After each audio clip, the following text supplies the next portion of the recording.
오늘 본문은 사무엘하 9장 3절입니다. 왕이 이르되 사울의 집에 아직도 남은 사람이 없느냐? 내가 그 사람에게 하나님의 은총을 베풀고자 하노라 하니 시바가 왕께 아뢰되 요나단의 아들 하나가 있는데 다리 저는 자니이다 하니라. 아멘. 영상으로 예배하는 여러분에게 주님의 은혜와 평강이 함께 하시기를 바랍니다. 오늘은 다리 저는 자니이다 라는 제목으로 말씀 전하겠습니다. 사울 왕이 죽고 다윗이 이스라엘의 왕이 되었습니다. 왕이 되어 나라를 안정시킬 즈음에 다윗은 과거 요나단과의 언약을 기억하고 그의 가문에 남은 자를 찾았습니다. 은총을 베풀고 싶었던 것이죠. 먼저 다윗은 사울의 종 하나를 찾았습니다. 그의 이름은 시바입니다. 그리고 그로부터 요나단의 아들 무비보셋이 생존해 있다는 것을 알게 됩니다.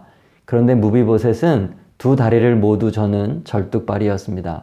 과거 길보아 전투에서 할아버지인 그 사울 왕과 아버지인 요나단이 죽던 날, 이 무비보셋이 5살일 그때 유모가 무비보셋을 안고 급히 도망가다가 떨어뜨려서 두 다리를 절게 되었던 것입니다. 다윗은 무비보셋을 불러드립니다. 그리고 그에게 사울 왕의 모든 밭을 다 돌려주고 앞으로 궁중에서 다윗과 함께 식사를 할 수 있는 은총을 베풉니다. 그리고 그의 종 시바에게는 그 땅을 경작해서 주인인 무비보셋을 공개하라고 지시합니다. 그 후 무비보셋은 다윗의 왕상에서 먹으며 예루살렘에 살게 됩니다. 버림받았던 이 무비보셋이 다윗의 은혜를 입게 된 이 이야기는 죄로 인해서 죽을 수밖에 없던 우리가 예수님의 보혈로 구원받은 사건과 연결하여 해석될 수가 있습니다. 먼저 우리는 다윗을 보면서 하나님의 마음을 볼 수가 있습니다. 다윗처럼 하나님께서도 마길의 집에 숨어있던 비참한 절뚝발이 인생 같은 우리를 친히 찾아와 건져주셨습니다. 그리고 양자 삼아 왕의 상에서 먹게 하시고 예루살렘에서 거하도록, 즉 천국 백성이 되도록 우리를 이끌어 주셨습니다. 다윗이 거의 20년 전에 친구 그 요나단과의 언약을 잊지 않고 이렇게 은혜를 베풀어 준 것처럼 예수님께서도 지금부터 2000년 전 자신을 믿는 자마다 멸망치 않고 영생을 얻게 하려 하심이라 약속하셨던 그 약속을 변함없이 지키고 계신 것입니다. 목사이기 때문에 저는 많은 성도님들을 보게 되는데 이 적지 않은 성도들이 신앙생활을 하면서 여전히 하나님의 사랑을 의심합니다. 나는 왜 신앙생활을 하는데 인생이 이 모양입니까? 절뚝발이 인생입니까? 하나님께서 나를 사랑하지 않는 것이 틀림없습니다. 여러분, 무비보셋도 자신의 인생을 생각하면서 이렇게 의심하지 않았을까요? 좌절하고 한탄하지 않았겠습니까? 무비보셋의 주변에는 또 간사한 사람들도 있었습니다. 여러분, 방금 전에 설명했던 그 종 시바는 얼핏 보면 무비보셋에게 도움을 준 인물 같아 보이지만 사실은 불성실한 기회주의자입니다. 시바는 주인인 사울 왕이 죽은 후에 사울 왕의 재산을 자기가 관리하면서 마치 주인처럼 살아왔던 겁니다. 사울 왕가의 후손 이 무비보셋이 살아있다는 것을 알면서도, 어디 있는 줄도 알면서도 그의 유산을 돌려주지 않았습니다.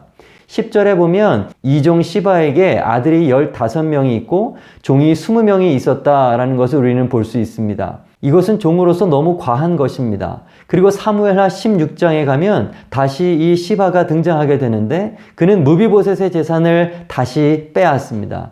이 시바는 마귀와 마귀에게 붙들린 자를 상징하는 인물입니다. 사탄은 우리를 가만두지 않습니다. 그러나 여러분, 우리의 상황이 어떠하든지 마귀가 어떻게 우리를 괴롭히든지 하나님의 사랑은 변하지 않는다는 사실을 믿으시기 바랍니다. 왜냐하면 우리 하나님은 신실하신 분이시기 때문입니다. 여러분, 의심하지 마십시오. 의심하는 우리가 문제지 예수님은 늘 거기 계시고 변함이 없으십니다. 6절에 무비보셋이여 라는 다윗의 부름이 기록되어 있습니다. 노력 끝에 어렵게 무비보셋을 찾았던 다윗이 제일 먼저 한 것은 그의 이름을 불러주는 것입니다. 그리고 바로 이어서 무서워하지 말라. 내가 반드시 내 아버지 요나단으로 말미암아 내게 은총을 베풀리라. 불안해하고 있는 무비보셋을 안심시킵니다. 다윗의 입술을 통해 말씀하시는 하나님의 음성을 들으실 수 있기를 바랍니다. 무비보셋아 무서워하지 말아라. 내가 반드시 너의 주 예수 그리스도로 말미암아 내게 은총을 베풀리라. 오늘도 주님은 말씀해 주십니다. 그러면 이제 두 번째로 도대체 무비보셋은 어떤 사람이기에 다윗 왕의 은혜를 입었던 것일까요? 본문을 그런데 아무리 읽어보아도 무비보셋이 다윗의 마음을 살 만한 무언가 선한 일을 한 일이 없습니다. 오히려 무비보셋에 대해서 생각을 하면 할수록 다윗이 사랑할 수 없는 존재라는 것이 분명해집니다. 무비보셋은 다윗을 죽이려고 했던 원수 사울 왕의 손자입니다. 더군다나 이 무비보셋은 다리를 저는 자였습니다. 그것도 두 발 모두 저는 완벽한 장애인이었습니다. 당시 장애를 가진 사람들은 하나님의 은총에서 제외된 자, 죄인이라고 여겨졌습니다. 무비보셋은 다윗이 사랑할 만한 존재가 사실 아니었습니다. 그러면 도대체 우리는 이 무비보셋에게 무엇을 배워야 할까요? 8절입니다. 이 종이 무엇이기에 왕께서 죽은 개 같은 나를 돌아보시나이까. 여러분, 무비보셋은 자신을 죽은 개로 여겼습니다. 우리는 무비보셋에게 이런 자기 부인의 자세를 배워야 하는 것입니다.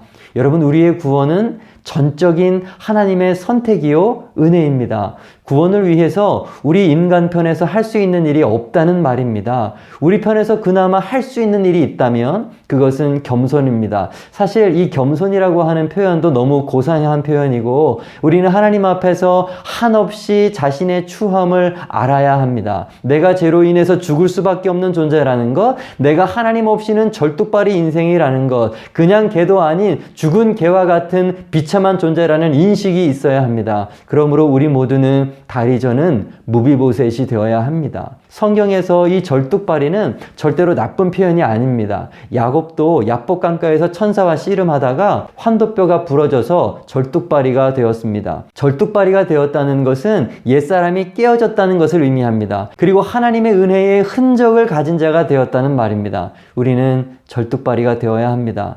교회를 둘러보면 많은 절뚝발이를, 많은 다리 저는 분들을 볼 수가 있습니다.